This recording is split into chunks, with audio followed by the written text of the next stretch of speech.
Hello everyone, কি অবস্থা সবার? কেমন আছেন সবাই? আশা করছি সবাই ঠিকঠাক মতো আছেন। সো নতুন একটা ব্লগে সবাইকে ওয়েলকাম করছি। আজকের ব্লগটা হচ্ছে কোনো মোটো ব্লগ না, আজকের ব্লগটা হচ্ছে বেসিকলি ট্রেন সংক্রান্ত ব্লগ। যারা কক্সবাজার যাবেন তাদের জন্য হচ্ছে মূলত আজকের ব্লগটা মেক করা। খুব স্বল্প খরচে কিভাবে কক্সবাজার যাবেন আপনি, সেটাই হচ্ছে আজকের ব্লগে দেখাবো। অ্যান্ড সাথে থাকছে হচ্ছে আজকে একটা চট্টগ্রামের ঐতিহ্যবাহী ম্যাচবার, যেখানে আয়োজন করা হয়েছিল অলমোস্ট 3 থেকে 4 হাজার মানুষের জন্য। সো সব কিছু হচ্ছে আজকের ব্লগে থাকছে। আশা করছি পুরো ব্লগটা ধৈর্য ধারণ করে দেখবেন। সো আমরা বলতে বলতে হচ্ছে কালুরঘাট সেতু ক্রস করে ফেললাম। তো এখন দোলহাজারার পরে হচ্ছে আমরা আছি। সো এই প্রসেসটা বলে দিচ্ছি কিভাবে আপনি ট্রেনের টিকিটটা কাটবেন এবং কিভাবে খুব স্বল্প খরচে অল্প টাকায় কক্সবাজার ভ্রমণ করতে যাবেন, সেটাই হচ্ছে একটু বলতেছি আমি আপনাদের। প্রথমে হচ্ছে আপনাদের যে কাজটা করতে হবে, বাংলাদেশ রেলওয়ে যে রেল সেবা অ্যাপসটা আছে সেই অ্যাপসে গিয়ে হচ্ছে আপনাদের কক্সবাজার চট্টগ্রাম থেকে যে কক্সবাজারের স্পেশাল ট্রেনটা যায়, ঈদে স্পেশাল 9, ওই ট্রেনে হচ্ছে অলমোস্ট 10 দিন আগে হচ্ছে টিকিটটা কাটতে হবে। সো যে টিকিটটা কাটবেন সেটা হচ্ছে একদম ওই এফ সিট, যেটা হচ্ছে একদম লোয়েস্ট প্রাইস 185 টাকা দেখাবে প্রাইসটা ওই সিটের। ওই 185 টাকা ব্যাট সহ মনে হয় 205 টাকা পড়ে। সো ওই ব্যাট সহ 205 টাকা দিয়ে হচ্ছে খুব ইজিলি আপনি কক্সবাজার যাইতে পারবেন। কিন্তু এই ট্রেনের একটা ব্যাড সাইড আছে, সেটা হচ্ছে এই ট্রেনটা একটু লেট করে বেশি। দেন হচ্ছে এই ট্রেন দেখা যায় যে অনেক সময় ইঞ্জিনের ত্রুটি দেখা দেয়, মাঝপথে অনেক সময় দাঁড়ায়, অনেকক্ষণ দাঁড়ায়। সো এটা হচ্ছে একটা হ্যাসেল। বাট যারা এরকম ছোটোখাটো হ্যাসেল নিতে চান তাদের জন্য কোনো প্যারা নাই। খুব সহজে কিন্তু খুব কম খরচে বাসের চেয়ে হচ্ছে অনেক টাকা সেভ করে হচ্ছে আপনি কক্সবাজার যাইতে পারবেন। যদি কক্সবাজার আপনি যদি 1,000 টাকার মধ্যে একদিন মানে এক রাত থেকে যদি কক্সবাজার ঘুরে আসতে চান, তাহলে আপনার জন্য আমি বলবো এই ট্রেনটা হচ্ছে বেস্ট। এই এই যে দেখতে পাচ্ছেন কিছু ফ্লাওয়ার্স, এগুলো হচ্ছে শাপলা ফুল, যেগুলো সচরাচর এই কালারটা দেখা যায় না, তার জন্য হচ্ছে ভিডিও করা।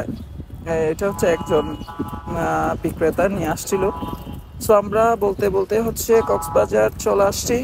কক্সবাজারের এখনো হচ্ছে ট্রেন থেকে নামি নাই, ঠিক রামুর পরে হচ্ছে আমরা এখন অবস্থান করতেছি। একটু পরে হচ্ছে আমরা মূলত ট্রেন থেকে নামবো। সো ট্রেন থেকে নামার পরে হচ্ছে মূলত আমরা কক্সবাজারের যে আইকনিক রেল স্টেশনটা আছে সেই রেল স্টেশনে হচ্ছে পৌঁছায় যাব। সো আস্তে আস্তে আমাদের ট্রেনটা, এখন ট্রেনের গতি হচ্ছে খুবই স্লো। এই ট্রেনটা যাইতে আমাদের প্রচণ্ড লেভেলে আসতে প্রচণ্ড লেভেলের প্যারা দিছিল। কজ হচ্ছে মাঝপথে ট্রেনটা ইঞ্জিন ত্রুটি জনিত কারণে হচ্ছে অনেকক্ষণ লেট করছিল, প্রায় 45 মিনিটস পর্যন্ত লেট করছিল। সো যাই হোক, ফাইনালি আমরা কক্সবাজার পৌঁছাইতে পেরেছি, সেটাই হচ্ছে আসল কথা। জাস্ট আমরা আইকনিক রেল স্টেশনে নামলাম। প্রচুর মানুষের ভিড়, এই ট্রেনটা করে অনেক মানুষ হচ্ছে কক্সবাজার আসে এই ট্রেনটা।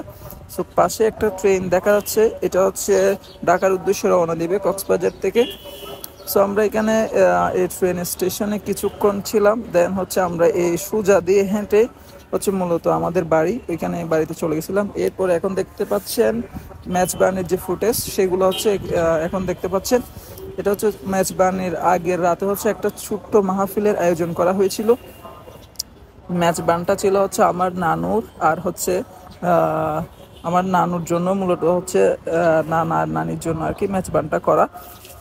তো এই যে দেখতে পাচ্ছেন যে একটা মহিষ জবাই করছে, এই মহিষটা হচ্ছে মূলত কিনা হয়েছিল ম্যাচবানের উদ্দেশ্যে।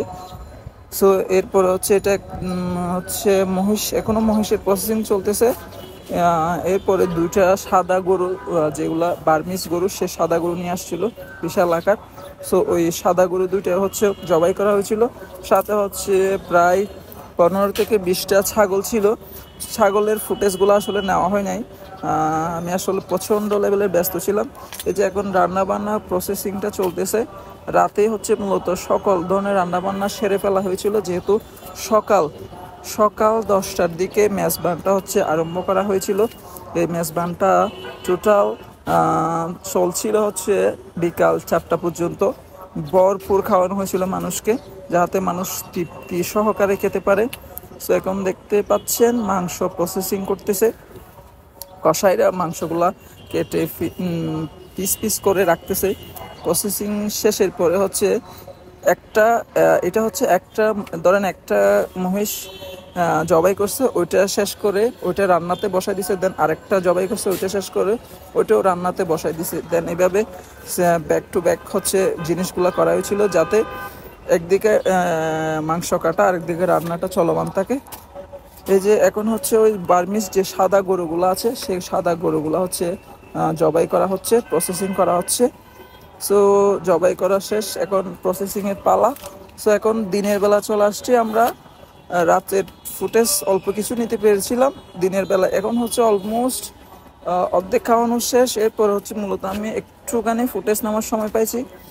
তো এই যে দেখতে পাচ্ছেন হচ্ছে মাদ্রাসার যে ছেলেগুলো আছে সেগুলাকে খাওয়ানো হচ্ছে। এরা হচ্ছে মূলত হাফেজ, সবাই হাফেজ হবে, এতিমখানার ছাত্র আর কি। সো এদেরকে খাওয়াইলে আল্লাহ খুশি হয়, আল্লাহ রাজি হয়, খাবারে বরকত দান করে। এই যে এরপরে মাদ্রাসার কোরআনী হাফেজ সবগুলা মানে এখন প্রসেসিংয়ে আছে আর কি। সো এইগুলা ওদেরকে খাওয়ানো হচ্ছে। আর এই যে এটা দেখতে পাচ্ছেন, এটা পুরোটাই হচ্ছে মহিলাদের প্যান্ডেল, মহিলাদের জন্য হচ্ছে আলাদা খাবারের ব্যবস্থা ছিল। তো যাতে খাবার খেতে এদের কোনো ধরনের হ্যাসেল পোহাইতে না হয়।